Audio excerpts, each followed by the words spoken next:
Hi, just wanted to talk about the incident that happened in Minneapolis a few weeks ago where ICE agent Jonathan Ross shot Renee Good.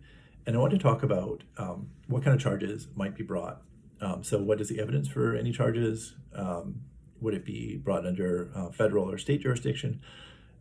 What kind of charges could be brought? Would it be murder? Would it be manslaughter? What would be the arguments from defense and prosecution? And what would be the likelihood of conviction? So there's been a lot of discussion about this, obviously, I'll just start with what the evidence is. So, a lot of times I'll see in trials for serious crimes, they can be an uphill battle, especially if significant time passes, eyewitness testimony can be hard to come by. All those things. In this case, we have really, really compelling piece of evidence and that's video. We have several videos from multiple angles. We have 3D reconstructions that kind of show the incident in a lot of clarity. There's details that we don't know and might come to light over time, but there's a few things that are very, very clear. So almost certainly, regardless of the charges brought, the defense is going to claim self-defense. He was in fear of his life. He was in imminent danger, or at least had reasonable cause to believe he was in imminent danger. There are two very, very powerful pieces of evidence that undercut that defense. The first is that he was standing in front of the vehicle when the incident started, in direct contravention of DHS policy and training. You can't claim self-defense if you created the risk in the first place. That's called manufactured defense. That's exactly what happened. And that would make any claim of self-defense very weak. The second piece of evidence that almost destroys any claim of self-defense is that two of the shots that he fired came from the side of Renee Good's vehicle when he was clearly out of harm's way. So you put those two pieces of evidence together, and a defense would be very, very difficult, and any claim of imminent danger would be challenging to make. So if the case is pretty strong, and I think it is, when could he be charged? What would that look like? So the likelihood of a federal murder or manslaughter charge is very low. The federal agencies like the FBI are already stonewalling the state investigators. What's the likelihood that Trump would pardon Jonathan Ross either before the end of his term or right at the end of his term? Extremely high, almost 100%.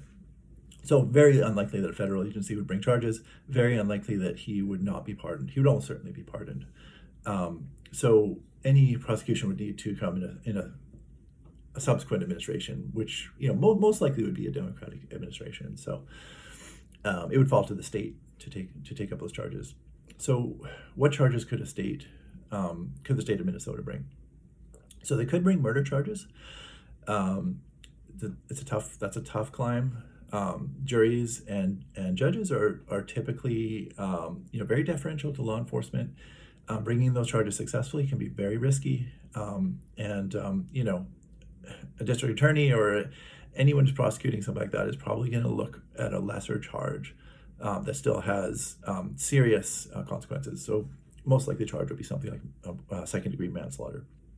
Partly because in a murder charge, you'd have to prove intent, which can be very difficult, especially over time. After 3 years go by, memories fade. The challenge of forcefully bringing that prosecution becomes more challenging over time. The good news is there's no statute of limitations at all for murder or manslaughter. So you can bring these charges in 2029, you can bring them in 2039. So that would almost certainly be the charge. So most likely the state charge, probably not murder, but possibly certainly second-degree manslaughter, which is very serious and has very serious consequences. So what arguments could a defense bring? Well, as I mentioned, self-defense, which I think would be difficult. Then the second thing they might seek to move the venue out of Minneapolis and out of Hennepin County into a more favorable venue. I think that would be quite an uphill battle for defense, honestly. They would have to show that jurors could not be impartial in a trial like that. And that's difficult. even with Derek Chauvin, who was responsible for George Floyd's death, that didn't happen. So it would probably be brought in Hennepin County, and jury selection would be more challenging than some cases, but I think still possible, because you don't have to prove that juror has no opinions. You just have to prove that the juror can put those opinions aside and judge impartially. Similar things happened when Trump was brought in trial in Manhattan, and it was successful, even though he was there's a lot of bias against Trump and Manhattan. So I'm not too concerned about that. What would be the likelihood of conviction? Probably, honestly, quite high.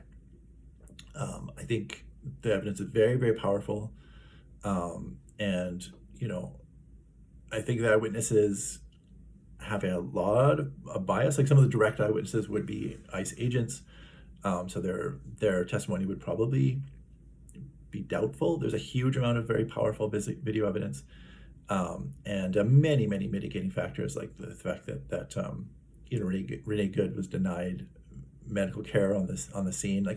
There's a very, very strong case here. So what's the chance he'd be convicted? Probably quite high, I would think.